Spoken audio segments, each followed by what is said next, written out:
What's going on, guys? Trey coming back at your screen by means of the World Wide Web, and I wanted to go ahead and get into the prize highlights for this event. So we are going to start off by speaking on our new legendary here, Ares Dreadsire. So Ares Dreadsire, is a water champ. So of course he's going to have the heightened HP, the heightened attack, and the heightened defense. His look is okay. I'm not too impressed, I guess would be the word, by the sprite that they decided to use for Ares, who is the Roman god of war. I thought he looked much more brutal and, butt kickish-ish, I guess, if that makes any sense. But anyway, so he has HP, attack, defense, wisdom, and agility, so decent for a champ. Total stats of 33,624, which is pretty nice. New skill here, Alalazo Elite. When the winds of war sweep the land, there the thunder rolls. It is based off attack with a cooldown of 1, which is fantastico. The only thing is, to my knowledge, I really don't know, nor have I really done the research behind it yet. I still don't know whether or not his skill hits all. My guess is going to be that it does, but matter of fact, I don't even want to make a guess. I'm gonna just take that back. I don't even want to make a guess. I just don't know yet. But if it hits single target, then it's good. But if it hits all, then it's even better. So but Ares Dreadsire is looking good. You can only acquire him in the paid bill. So if you got some spare money and you want to throw it on some mobile clone towards this guy, it's definitely worth it. He's pretty decent. He's pretty nice legendary here, guys. So get your hands on him if you can. Next here we have Aquarius. Now Aquarius's look is okay. Not really feeling it too much. But he is a water guru, or Aquarius is a water guru, I should say. So of course he's going to have the heightened wisdom and the heightened agility. Flood all adept, nothing new there, with a cooldown of 1, pretty average for that move there. But Aquarius here, guys, has a ton of wisdom. For an epic, that is a lot of wisdom. 7,503 off of the edge. That is a lot of wisdom, and Aquarius is pretty fast too, coming in at 5,553 agility. So Aquarius is looking pretty nice. If there's anyone out there that likes all target gurus, this is definitely a good one to have. Very powerful. And when that move procs, it is going to hurt whomever is in its path. Hands down, it's going to hurt them. So Aquarius is looking pretty good. And for anyone that doesn't want to keep it, it is really good wisdom fodder as well as agility fodder. So if you don't want to keep it, then that's the route to go. Honestly, me personally, if I get my hands on Aquarius, I am going to use it for wisdom fodder all the way. I'm not really a huge fan of all target gurus, so if I get my hands on it, it's straight up superfuse fodder, I'll tell you right now. Alright, next we have Taurus, who is the Blasterian recolor. Now let me just take a second out to say that DNA must be getting a little lazy on us, because last event they recolored a legendary for the first time. And now, to my knowledge, this fighter here, Taurus, is the first Paragon from a mob raid event that's been recolored, to my knowledge. I don't think there's been any other before this guy here that has been a recolor of a Paragon. So DNA is getting a little slackish on us, man. I don't know what's going on here, but a little bit lazy on the sprite tip. But anyway, Taurus is a fire champ. So of course, being a champ, he's going to have the heightened HP, heightened attack and defense. Wisdom and agility, not so much. Immolate all. Here's a skill we haven't seen on a new fighter in a very long time. very long time. Emulate all novice, unfortunately, doesn't have a really high multiplier. For those who do not know, Emulate is based off of HP. Really big cooldown of 3, which is pretty much average for this skill. 3 cooldown. So what it does is he basically sacrifices himself to deal a ton of damage to the entire enemy line. So it's very powerful, and it usually will destroy the whole line that you're going up against. But it's novice, so the multiplier is just not quite there, guys. So we'll have to experiment with Taurus and see what's going on with him, and then that'll determine whether or not this guy's really worth it, or is he just going to be HP and attack superfuse fodder. So we'll learn more on that as many more start to acquire this guy 5 for 5 and superfusing with some HP and check out the damage he's dealing. So we'll learn more on Taurus soon, guys. We can't really say whether or not this guy's really going to be good, or is he going to be pretty bad. But with novice, just know that he's not really going to have the high multiplier on the skill. Alright, then we have our leaderboard prize here. We have Zeus Olympios. So, his look, pretty average. I say that's a much closer depiction of Zeus than they did of Ares, in my opinion. But Zeus Olympios here. So we're dealing with a lightning warlock. So he's going to have the attack and the wisdom. And this one even has a pretty good amount of HP, guys. 82, 85 on the HP. That's pretty nice. That's a considerable amount of HP. But the unique thing about Zeus, and to my knowledge, well, I don't want to say that, but this is definitely the first legendary, to my knowledge, of this kind, where it's a warlock, but instead of basing off of his attack, the enthrall all elite skill is based off of his wisdom. So that's something different there, guys. We don't really see that too often. We've seen a few paragons lately that have been having the cooldown skill based off of their wisdom, but not legendary warlocks, unfortunately. So Zeus is kind of a different one. He's a little bit of a curveball for us, guys. So he's going to be hitting a lot of these high defense, high HP champs pretty hard with that skill, I'm sure. Cooldown of 2, so he doesn't have to wait long to unleash it, and even in between turns he has the attack to hold his own. So Zeus is a pretty well-rounded fighter here, guys. Honestly, he's pretty well-rounded and nice. So in Golden Rain or Verdant Flash, one is chosen among others. So it says it right in the skill that it's an all-target skill, so it's going to be interesting to see how Zeus turns out. Now, I don't too much care how it looks. Here's how it looks, just for those who haven't checked it out yet. I'm not really feeling it too much, honestly. It looks kind of mediocre, but that's who we're dealing with Zeus Olympios. So that's our leaderboard prize, guys, legendary. So either place really high in the crystal bracket or place really high on the leaderboard in order to acquire this guy. Other than that, you're gonna have to be doing some trading. So that's Zeus. And then last but not least, we have our points prize, our Medi. This is another just plain horrible fighter.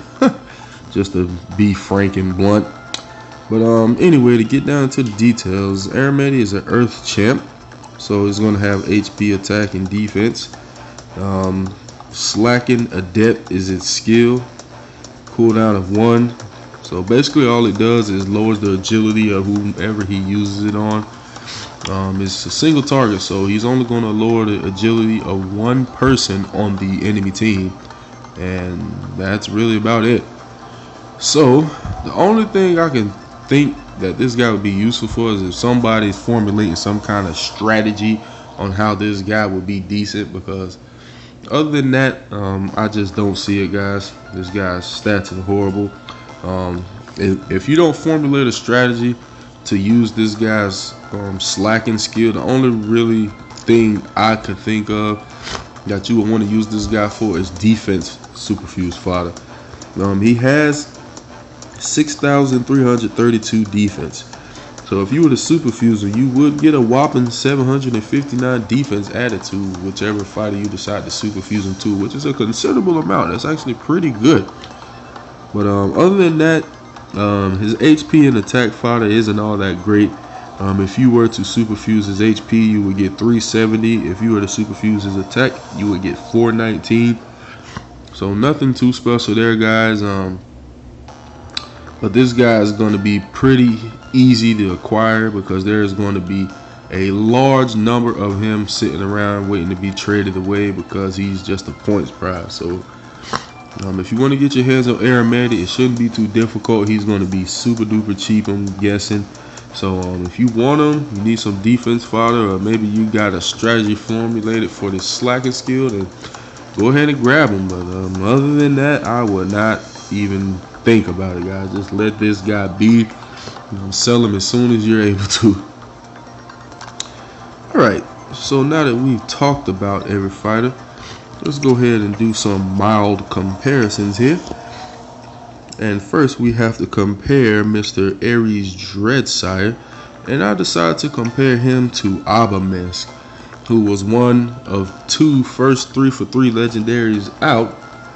It was him and Dread Disipius, in case anyone didn't know, came out at the same time during the Throne of Fire PvP event. But to compare stats, Ares and Abaminsk are both water champs, which is nice. So total stats of Ares, once again, 33,624. Total stats of Abaminsk, 30,876. So the better fighter statistically is Ares. But to break it down even further, there's really not much to be said here, guys. Ares statistically is trumping Abaminsk in every category. 1,006 more HP, 715 more attack, 832 more defense, 87 more wisdom, 108 more agility. And total stats, Ares has 2,748 more total. So statistically, Ares is just straight up stomping Abaminsk out in every category. And on top of that, Ares does have the cooldown of 1 compared to Abaminsk's cooldown of 2. So we know that Abaminsk's skill here, Ice Quake All, it hits all. I, at this point in time, kind of failed to research it to figure out whether or not Alalazo, which is Ares' skill, hits all a single target. But either way, he has the cooldown. If his does not hit all, his 1 cooldown isn't really that significant of a factor. But if it does, then yes, it is. It makes him way better. Depending on whether or not this guy has a single target or all target skill, you may want to go with Ares. Honestly, statistically, he's the better fighter hands down anyway, so you may want to go with him just for that. But we'll just have to wait and see. The next fighter we need to compare is Aquarius. So the fighter that I decided to compare Aquarius to right here is going to be Pinpanella. So they're both water gurus. Wanted to do total stats. Aquarius is 15,596 to Pinpanella's 14,672. So if you wanted to go straight off of stats, Aquarius is the better fighter. And even if we got down into the details of these stats, guys, Aquarius is still the better fighter because Aquarius is trumping Pinpanella once again in every category. 41 more HP, 73 more attack, 38 more defense, 443 more wisdom, and 329 more agility, for a total stat difference of 924 in Aquarius's favor. So they're both flood all elite with a 3-1 cooldown. So guess what, guys? There's nothing really to debate here. Aquarius is hands down the better fighter to have. So if you're holding on to Pinpanella here, go ahead and try to do yourself a favor and upgrade to Aquarius, because Aquarius is the better fighter every way you look at it. Okay, the next fighter we are going to compare is going to be Taurus. And one that I wanted to compare him to, really the only one you can, is Esfandiyar here. So, to get right down to it, guys, Taurus is a fire champ, Esfandiyar is water champ. So, total stats for Taurus, 15,519. Total stats for Esfandiyar, 11,512. So, obviously, if you were to go based off of raw stats, Taurus is hands down the better fighter. And even if you got down into detail, that is definitely still the case. 1,295 more HP for Taurus, 1,481 more attack, 797 more defense, 187 more wisdom, 247 more agility, for a total stats difference of 4,007. So, Taurus and Esfandiyar are both emulate all, but Esfandiyar here is elite and Taurus is novice. Now they both have a 5-3 cooldown. So here's the thing with these two fighters, guys. With Taurus having 1,295 more HP, and emulate is based off the total amount of HP, the max amount of HP that the fighter has. So Esfandiyar only goes up to 3,723, but he is elite, which means he has the very high multiplier, the highest multiplier that the skill can have. And Taurus has 5,018 HP, but is only novice. So the only things we have to do here, guys, honestly, we just kind of have to wait back and see, or sit back and see, because Taurus has way more HP. So if that HP difference makes up for the fact that Esfandiyar has the elite multiplier, Taurus is hands down the better fighter here. And emulate all fighters only have so many uses, guys, mainly here in the siege event. But Esfandiyar has a much lower amount of total HP, so if that multiplier on the elite is not doing him much justice, then he is worse than Taurus, and you're gonna want to get rid of him if you're still using him, guys. So we have to do a little bit of research in order to see who's truly the better fighter here, but just keep in mind that Taurus has the higher HP but the lower multiplier, and Esfandiyar has the lower HP with the higher multiplier. The next one we need to compare here, we need to compare Mr. Zeus. And the one that we're going to be comparing Zeus to is right here. I decided to compare Zeus to Voltuna. So, to break it down here, Zeus is a lightning warlock, Voltuna is a fire warlock. If we were to get into the total stats, Zeus has 32,843 to Voltuna's 32,198, leaving only a difference of 645. So there's not too big of a gap there, guys. And let's go ahead and get more specific to see how these stats are broken down. So Zeus has 265 more HP. Voltuna has 816 more attack. Zeus has 296 more defense, also has 2,336 more wisdom, and Voltuna has 1,936 more agility. So enthrall all for Zeus, hothead, which is an all skill for Voltuna. They both have a cooldown for 3-2. So couple differences here, guys.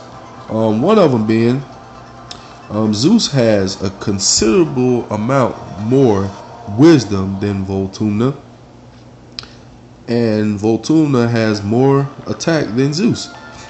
And the reason being is because Zeus's skill is based off of wisdom, so he has really high wisdom, while Voltuna's is based off of attack, so Voltuna has the higher attack. So basically, guys, these fighters are really close to one another. Statistically, Zeus is the better fighter. They're really close. And so what you'll want to think about, guys, between these two fighters is, do you see attack and agility as more important, or do you see HP, defense, and wisdom as more important. If it was up to me, honestly, I would go with Zeus. Reason being is because his skill is based off of wisdom, guys. Now, he is much slower than Voltuna. Keep that in mind. So he's going to go way later than Voltuna. But when that enthrall all procs is based off of wisdom, so anyone's defense stat isn't going to matter, not one bit. So when Zeus procs that skill, it's going to hurt. Whereas Voltuna, yes, it does still hurt. But if you're coming against somebody such as Abaminsk or Dread with really high defense, then of course it's not going to do as much damage, and it may not even kill him because they both also have high HP. So choice is yours, guys, as both of these fighters are really close, but I would personally give the slight edge to Zeus. And usually we'll be comparing Aramedi, but Aramedi is the first fighter here with the slackened skill. And there's really not no one close to compare to because there are no other slacking fighters. So we're going to leave Aramedi alone for now. But just keep in mind what I said before, guys. Either defense superfuse fighter, or maybe you have a strategy in mind for this guy. So there you have it, guys. Our prize highlights for Siege Event 7. A little breakdown on what's going on here. So I hope you guys enjoyed it. Please continue to like, subscribe, favorite, share, comment, and everything else. And I'll be back at your screen more later, guys. I'm out of here. Peace out.